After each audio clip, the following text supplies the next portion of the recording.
as we can write, see, this is extended, nothing is there. Axiom 3 is extended to, that can be applicable to any number of events. Okay? First we written it for 2 events, then we extend it for n number of events.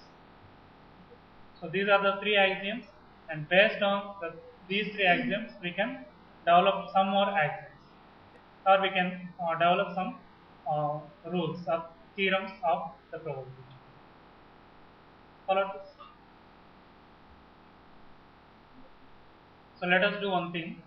We take simple example and check whether all these axioms are satisfied or not. Again, let us say take the same experiment of throwing the coin twice. A pair coin is tossed twice, and these are the possible outcomes. So if you define an event, let us define event E is same as that of the previous one, that is at least one edge, then the probability of E is how much? Again it is 3 by 2. So obviously this value is greater than or equivalent to 0. Is it? Therefore, the probability of occurrence of the event that defined on the sample space S is satisfying the axiom 1. So let us see what is the probability of S in this case. See, the probability of HH is how much? 1 by 4, which is equivalent to probability of HT, probability of TH, and TT also. Is it right? So therefore, what is the probability of S? Probability of S is probability of this plus probability of this plus probability of this, which is equivalent to 1. So this second axiom is also satisfied, and the third axiom is also satisfied. Why? Because all these 3 events are, all these 4 events are mutual exclusive. See, HH is one event, is it right? HT is another event, TH is another event, TT is another event. Like that, how many events we can define? 2 for 4 events. 2 for 4. How much? 16. 16 events can be defined on the sample space S. So here, these events, that is HH, HT, TH and TT are mutually exclusive. And what is the probability of HH or HT?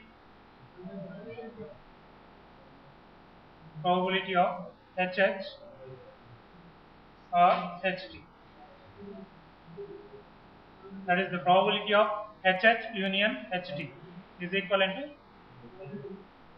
probability of HH plus probability of HT.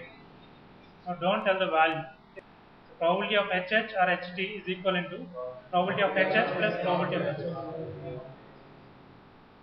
You tell what this value. How much you got? 1 by. So which is equivalent to probability of HH plus probability of HT. So axiom 3 is also satisfied. Why? Because HH and HT are mutual exclusive. If HH is occurred, HT will not occur. So we can verify. That is, when you perform an experiment, we can define the events on the sample space of that particular experiment. Once you have the events, once you define the events, we can find the probability of occurrence of those events. And the probability of occurrence of the events that defined on the sample space satisfy the 3 axioms that we studied. So this type of definition of the probability is called as axiomatic definition of probability. We see some theorems. on probability.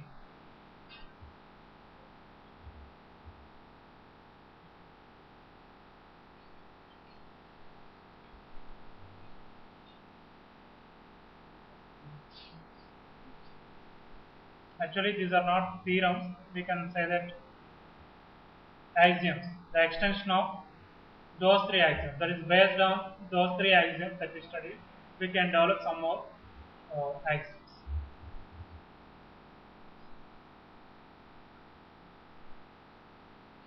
Let A1 and A2 are two events defined on a sample space of a particular random experiment. So if A1 is the subset of A2, then the probability of A1 is less than or equivalent to probability of A2. So this is you can prove it. Try use the Venn diagram and try to prove this. Or you may follow any other procedure.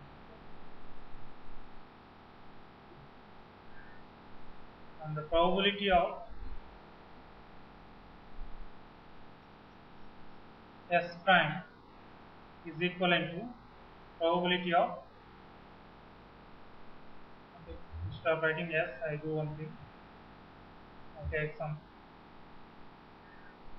arbitrary event. That A is an event, A prime is the complement of that event, is equivalent to 1 minus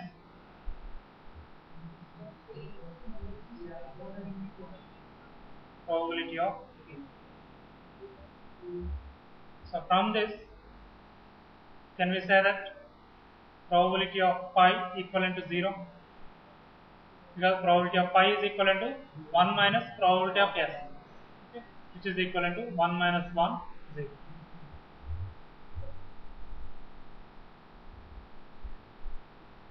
If A1 and A2 are NA2 events,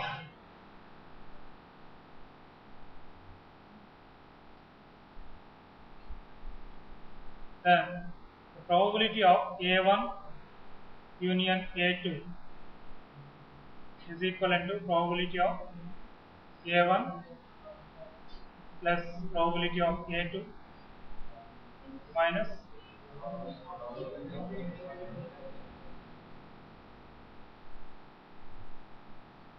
so when A1 and A2 are disjoint, then this will be equivalent to probability of A1 plus probability of, and like this we can define number of rules, okay, based on the three axioms.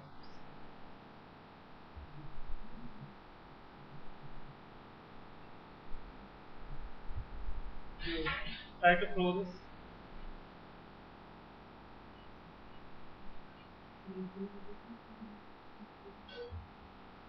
I'll give hint. So this A1 union A2 can be written as A1 A2 prime union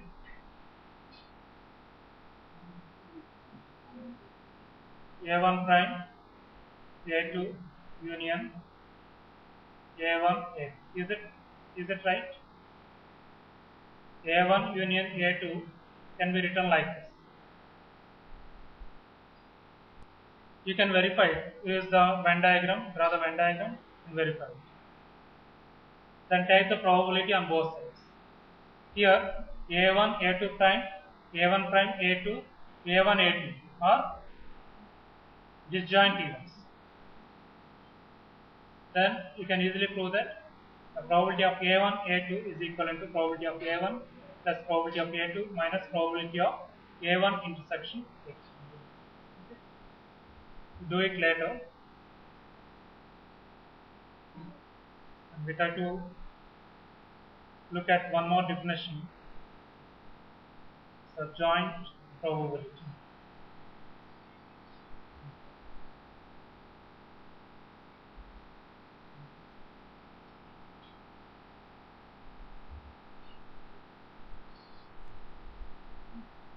let A1 and A2, or otherwise I'll do one thing, I take A and B.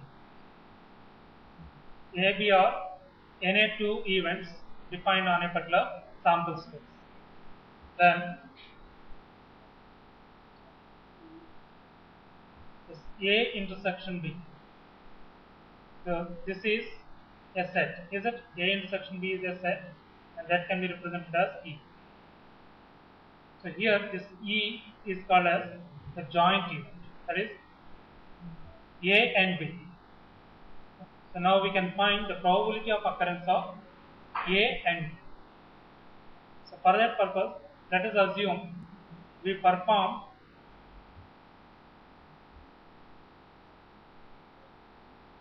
n number of trials of a particular experiment, out of which the joint event, what is the joint event here? A and B occurred NAB times. Then this ratio NAB upon n, when n tends to infinity, is called as the joint probability of occurrence of the A and B, and this is denoted as probability of A and B. So in this case we are designating A and B as E, so therefore the probability of the joint event, E is the joint event, the probability of the joint event is NAB by n. So this particular quantity is called as the joint probability, that is the occurrence of event A and B, maybe in the same order.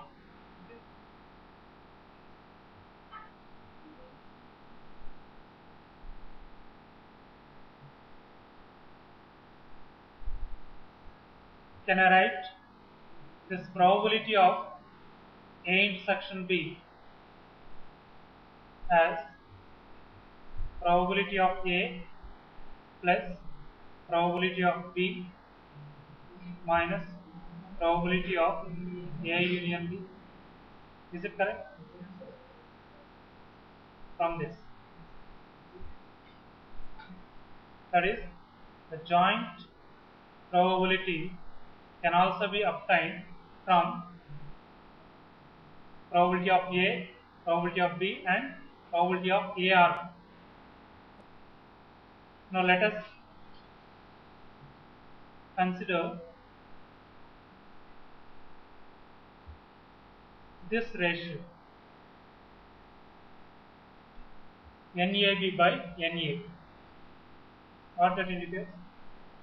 NAB is the number of times the joint event AB occurs. NA indicates number of times event A occurs. So this ratio, actually we know the occurrence of joint event and we know the occurrence of a particular event A. If you know these two numbers, we can find one more probability, that is the probability of occurrence of another event. What is the another event here? Another event is the B. That is, we can find the probability of occurrence of the event B given that event A has been occurred. So here we designate that as this. When limit n tends to infinity, that is, we are performing more number of trials, out of which the joint event AB occurred NAB times and event A occurred NA times. If you know these two quantities, we can find the occurrence of the other event. The other event is B. So here, this particular quantity, that is the probability of B, given that A has been occurred, is called as the conditional probability of occurrence of event B. Why? Because we are conditioning the occurrence of B on the event A. That is, the probability of occurrence of event B is depending on the probability of occurrence of event A. So here, can I write this as NAB by N, NA by N.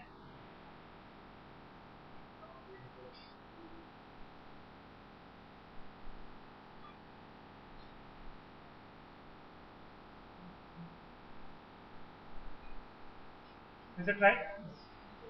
So what is the above? Above ratio is the joint probability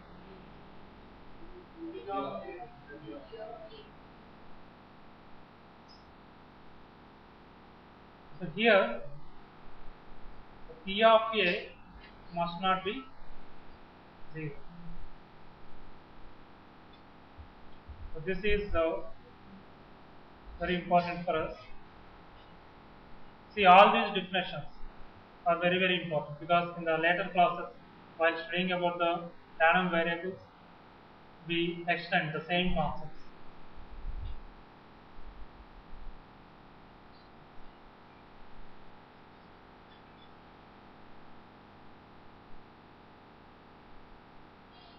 So what we call this particular probability? This is the conditional probability.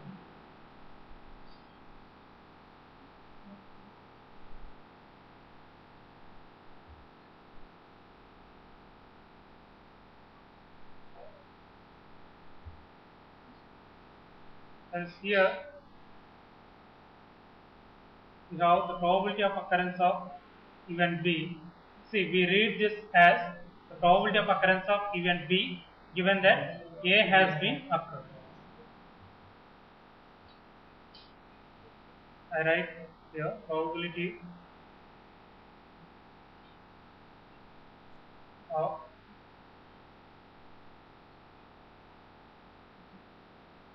occurrence of B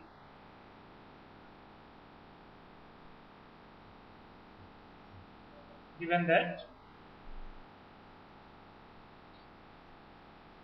event A has been occurred. We read like that.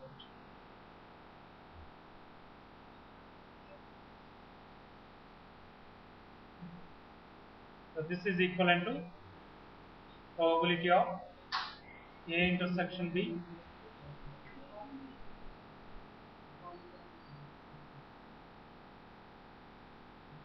so here probability of A must not be 0. Why? Because event A has been occurred. Definitely the P of A must be greater than some value must be. Not greater than or equivalent to 0. It should be greater than 0. It should not be 0. If it is 0, what is happening? It is becoming infinity. But the probability of a particular event must not exceed 1. Okay, it's not be. That's why this condition must be satisfied. In the same way, can I write this? Probability of occurrence of A in terms of the joint probability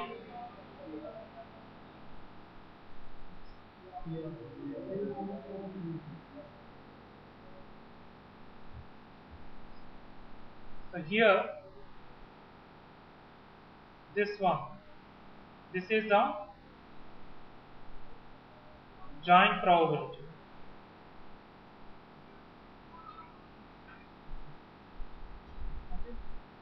And what is this quantity? This is called the probability of occurrence of the event A. Normally it is called as the elementary probability. Elementary probability or simply probability.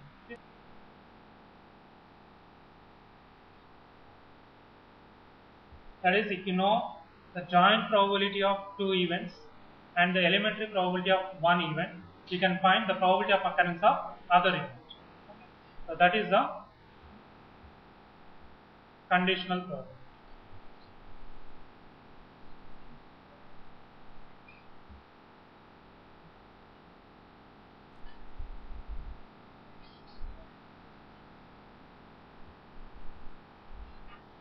Especially this conditional probability is very important. If you want to perform some experiment on the life cycle of the person, okay, So there we use the conditioning, or we use this conditional probability. So while studying the random variables and the density functions, we see what is the meaning of conditioning. Okay. Now from these two equations, can I write probability of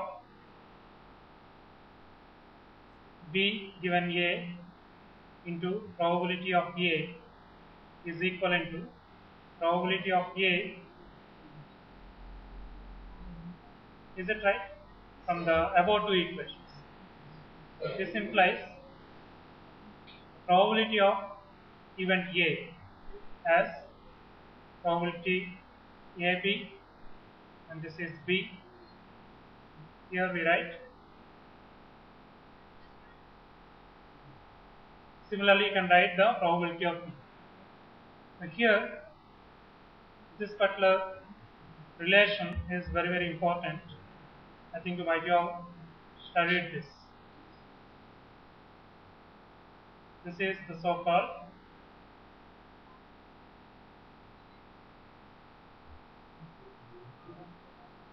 Bayes theorem or Bayes law. See here, we have two elementary probabilities and two conditional probabilities. That is, if you know the conditional probability and one elementary probability, you can find the other elementary probability. Is it clear to you?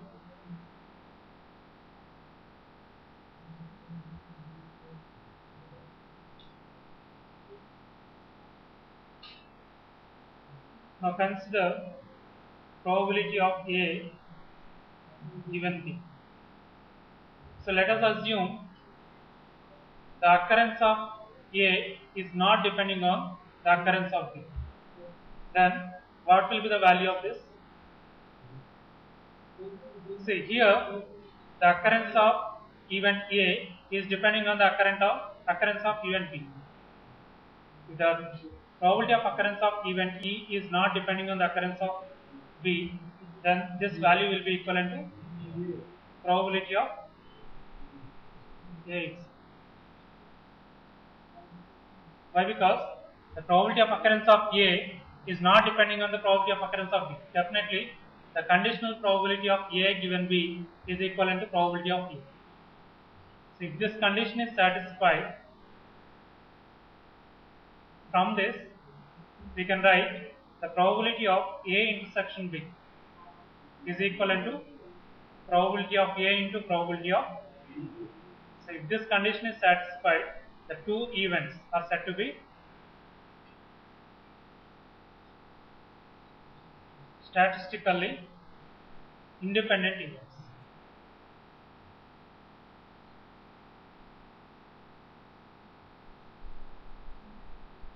Understood? When two events A and B are statistically independent, and the probability of A intersection B is equivalent to probability of A into probability of B. So for that, this condition must be satisfied. So we will continue in the next class.